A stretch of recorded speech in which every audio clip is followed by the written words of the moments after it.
ఇది 30 ఏళ్ళు జీవుల్లో కొనసాగిన ఇంకా అప్పులతోనే ఉన్నావా? అప్పుడు ఏమంటాడు, మరి ఎవరికండి? భక్తులకే కదండి కష్టాలు సమస్యలు. మరి అలాంటప్పుడు ప్రార్థన చేయడం మానే. పాస్టర్ గారికి చెప్పకు, అప్పు ఉంది అయ్యగారు ప్రార్థన చేయండి అప్పు తీరేలాగా ఎందుకు చేస్తున్నావు? మరి కష్టాలు భక్తులకే కదా. కాబట్టి ప్రార్థన నువ్వు చేసుకోక ఇంటికి వెళ్ళి, ప్రభు ఈ ₹1,00,000 అప్పు ఉంది నాయన, నాకేం నా తీర్చిన ఆయన, నువ్వు ఏదో నాకు మార్గం తెరువు అని ఎందుకు ప్రార్థన చేస్తున్నావు?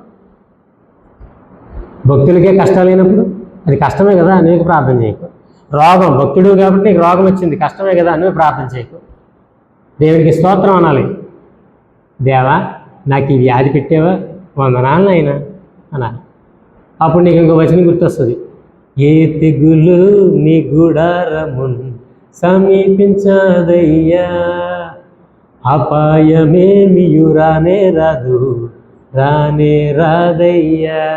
వచనమే పాట రాశారు. మరి తెగులు ఎందుకు వస్తున్నాయి? భక్తులకి ఎందుకు వస్తున్నాయి తెగుళ్ళు?